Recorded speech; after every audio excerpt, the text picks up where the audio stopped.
There was a lot of imagery in there, and me not even being Japanese when I saw this. I mean, I can imagine being a Japanese back in early 50s, mid 50s, watching this. It would conjure up a lot of memories, horrible memories.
Hey guys, it's KikiZilla101 here yet again for another video, and this is my grandpa here. You guys may remember him from the movie on my channel, The Cold Night. He acted as the grandfather inside that movie that ended up killing the werewolf. Spoilers. Today we're going to be reviewing the first Godzilla movie. This is the original Japanese masterpiece. We're not doing the King of the Monsters American tampered one with Raymond Burr in it. So, yeah, we're just going to review the movie. This is like the rebooted series of GMR, or Godzilla Movie Reviews. So, yeah, we watched it last night, and then my grandpa wanted to see a couple more scenes this morning to refresh his memory. And so I guess we'll just jump in with our thoughts on the story of the movie.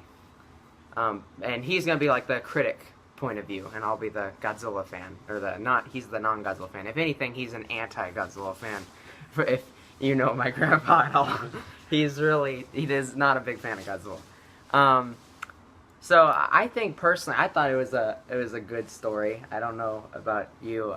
We already talked about it. You know, well, I thought it was. I don't know what you want to say to them, but I thought it was a good story overall, and I think it was very different from any of the other Godzilla movies. Now that I'm older and I haven't seen it like since the last 8 years of my life, I think it was unexpected how much story was actually put into this movie compared to any of the other Godzilla movies I've seen. It was very story driven. Godzilla was in the movie very minimally, and he was there more of a plot device and less of the actual main character of the film, which you usually see with the later Godzilla movies. I'd agree with that. I think this first time I've seen this one. But I think this had the best story of all of them. Yeah, that's big coming from him. And you did like the 2014 movie, right? The New York Godzilla and the 2014, I thought were the best productions. Yeah, okay. But I do not think they had the best story. I think this one had the best story. He also did see GMK recently, and he wasn't too big of a fan of that one. But you did say you wanted to re-watch it or something like that. So we may end up doing another video with him on that one. But yeah, for the story, I was really surprised. I liked this one, and I found that the whole main three characters between Ogata, whoever the girl's name was, and Serizawa was very interesting, and how the end was very sacrificial when it came to Serizawa's character. He sacrificed himself for the good of humanity, and it was what? Spoilers. Oh yeah, one thing I could say is we were both looking out for the parts, because we were talking about one thing that got him interested and wanted to see this one was that I told him how people used to hear people screaming in the theaters nearby, or in the theater next door, when they'd watch this movie, and so we were kind of watching out for what scenes that would have been, and it probably what you said, probably just kind of the thought of the freshness of the Second World War in there. And you could really tell there was a lot of messages that they put in there, and there was a lot of metaphors, and I guess you have something to say about what you think some of those were, because you're the historian, dude. Well, to me, it brought up the image of, like I said before, Godzilla was like the Americans bombing firebombing Tokyo and other cities.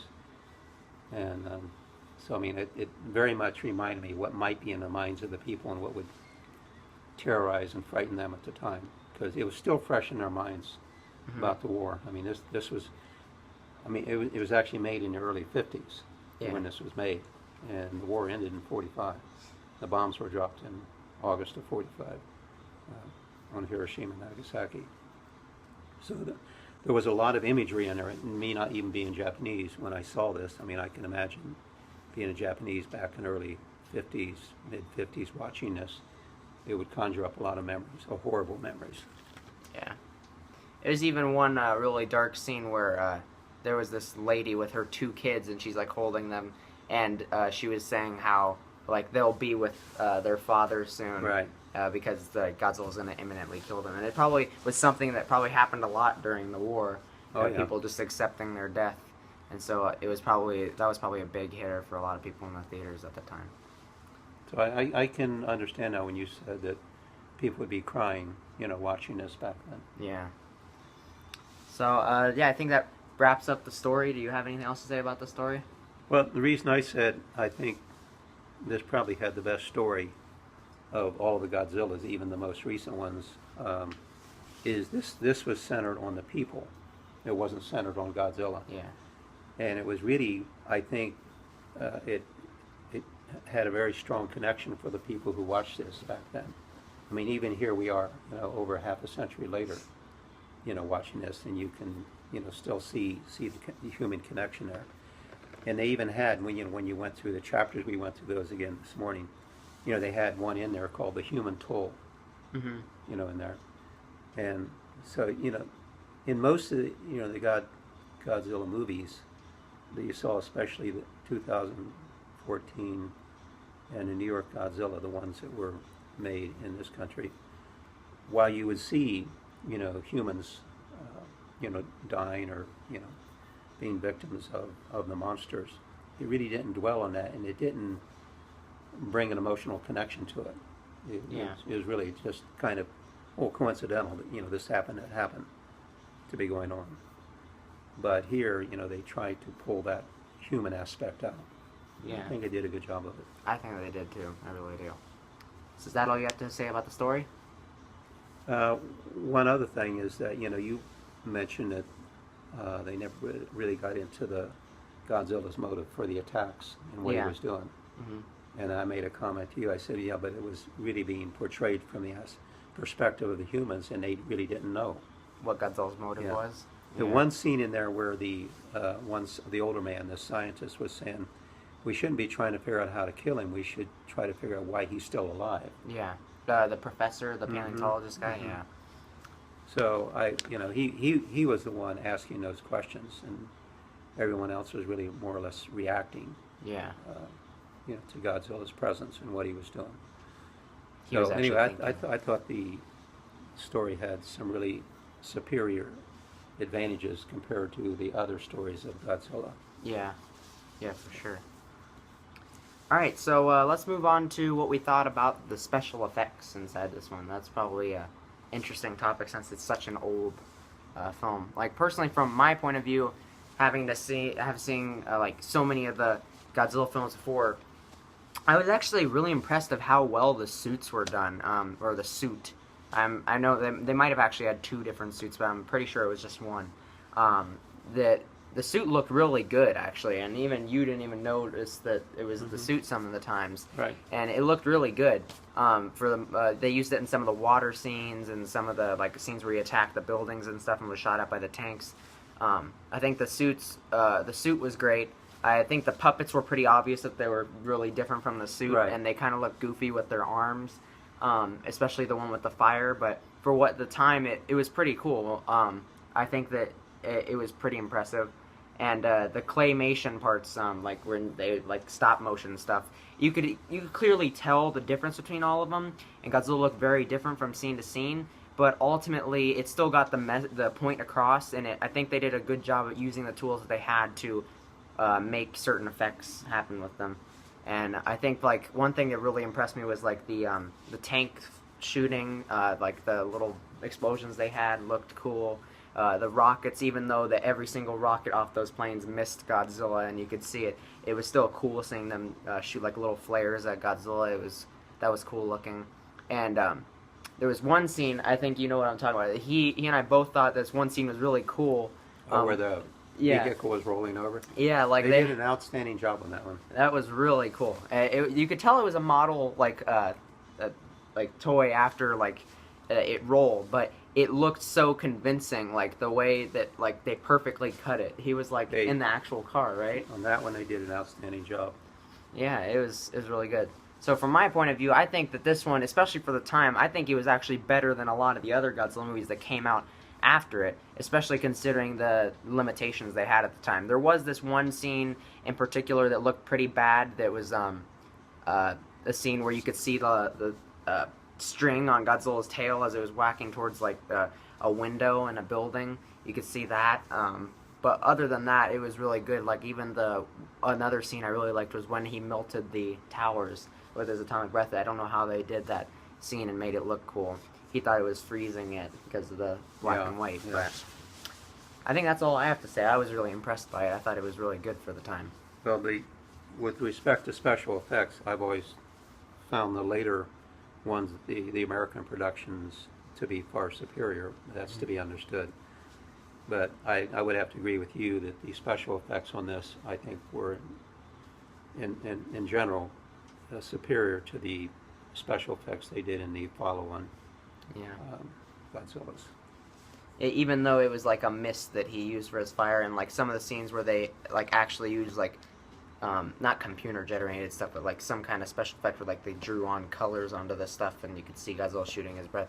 It looked out of place, but it still was pretty good. And they even used some like primitive green screens, like that one scene with his feet following all the people. You could kind of tell that it was not in there quite right, but that was impressive. I was interested how they managed to do that.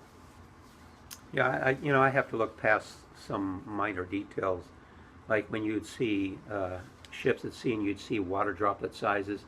You'd see things weren't scaling properly. Yeah.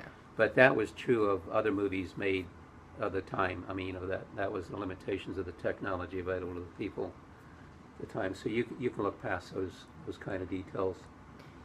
Yeah, I think the biggest issue I found with the special effects was actually the sound effects. I think that was my biggest problem. Even though it was probably just due to them being limited, but I do want to mention, like, when they had Godzilla's footsteps, like, it was a very consistent, paced, like, footsteps that took a while, but they never stopped. Like, no matter what he was doing, if he was sitting there standing still or something, like, they just would constantly go through this scene. They would never end up stopping. And when he would splash inside the water, they had, like, really small splashes, like somebody playing in a bathtub. It didn't actually sound like a big mass, like a whale hitting the water or something like that. So there was some things like that didn't quite make much sense and didn't sound too convincing, but... Well, but, I tend to look past a lot of that, and, like, there were a couple places in there, I can't remember where they were, a couple places in there where, he was obviously underwater, and yet you still heard him make his noise. Yeah, and his footsteps and stuff, yeah. I mean, he wouldn't be making that noise underwater. Yeah, for sure. And also the time where he walked back into the water and they're looking at his tail lines and his feet, and then you still hear his footsteps after he's already gone into the water. All of that is acceptable, though, to me. Yeah, especially for being the first one. So. Yep. So is there anything else you want to say on special effects? I thought that they did, they used the same format, like when they would build models of a city or whatever, buildings that would, and Godzilla be moving through them, and there'd be fires and stuff. Being this the first one, they set, the precedent for all the follow-ons and how they did that in the others, and so I thought that was a pretty good way of going about doing it. Yeah.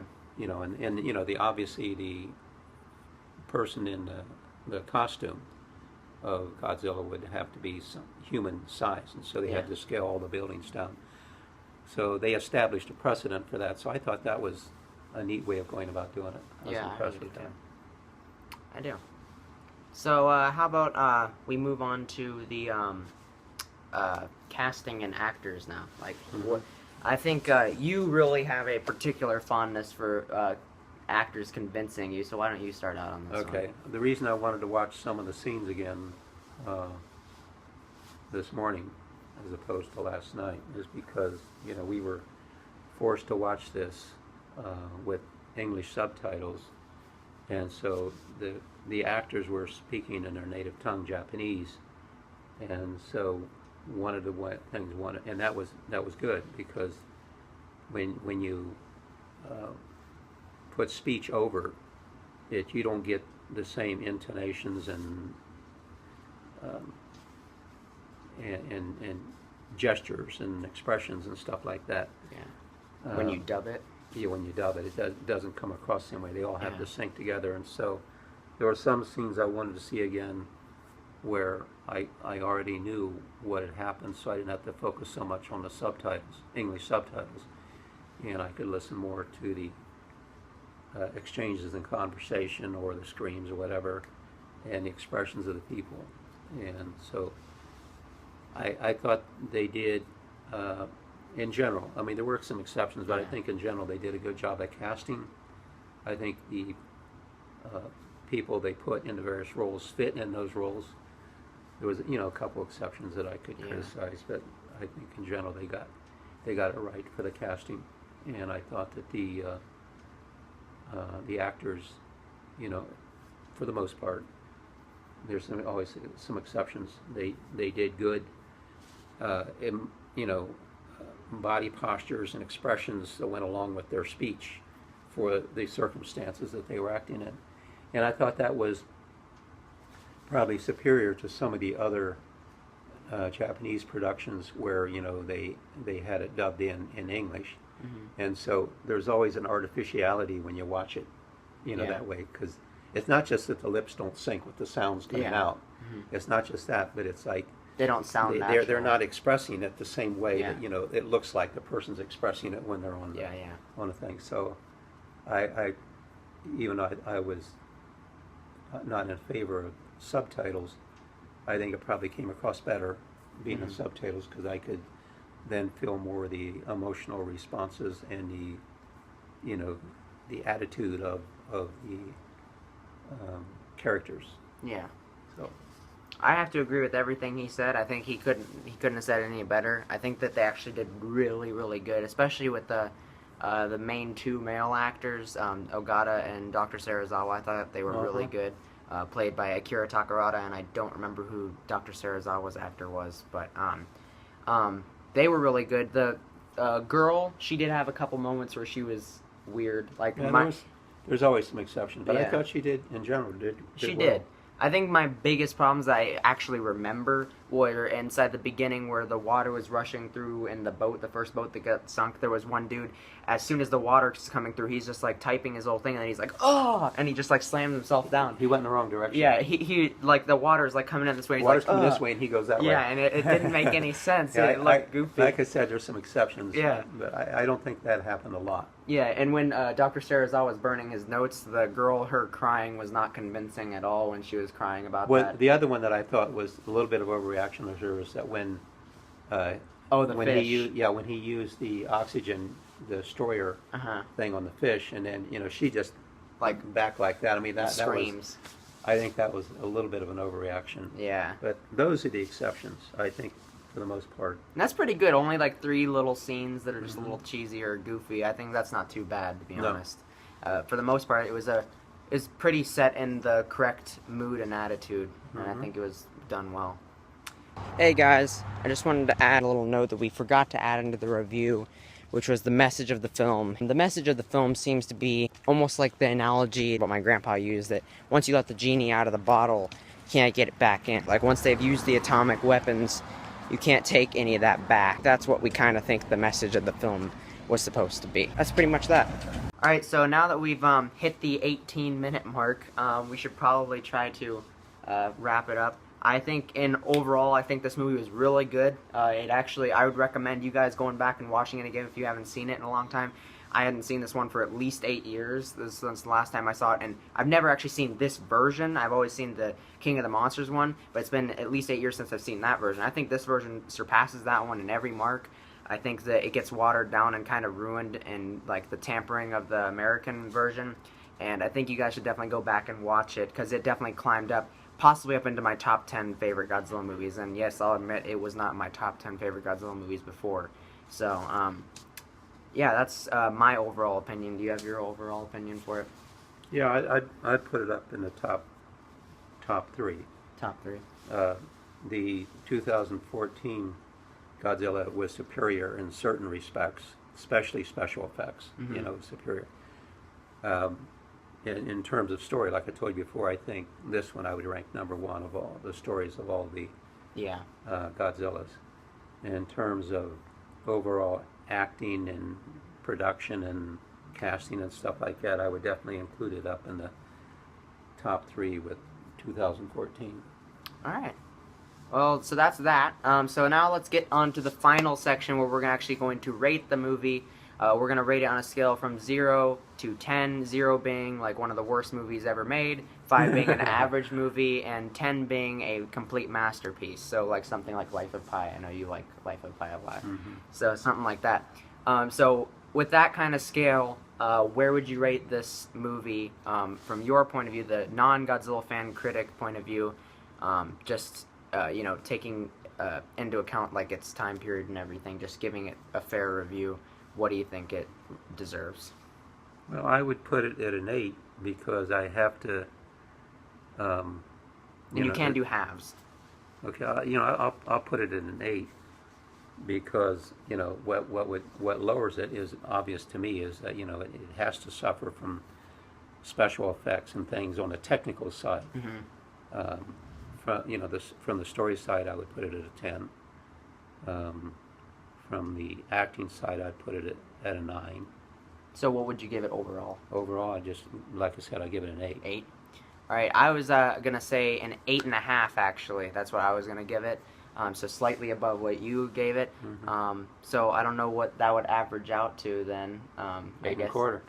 8.25. So we give it an 8.25, I guess. Or I guess for the sake of just give it an 8.5 then, if you're going to give it half-point scores. Okay. So I guess we'll bump it up to 8.5. So this movie gets a total of an 8.5 between both of us, and yeah, I think that's a pretty good review on it. I think you guys definitely should watch it. I was surprised. Yeah. If you have a grandfather or any relative like him that's a stickler but wants to give a Godzilla movie a chance, get him started on the 54 movie. I think that would be a good way to do it. That'd be a good recommendation. Yeah. Either that or the 2014, probably. If you want to give them an authentic Godzilla experience, I think those would be probably the best two. Those would be my choices, too. Yeah. So, yeah, thank you guys so much for watching. If you guys like what you see, want to keep up to date with the channel, please click that subscribe button below. Thank you guys for watching. I'll catch you guys in the next one. Bye-bye.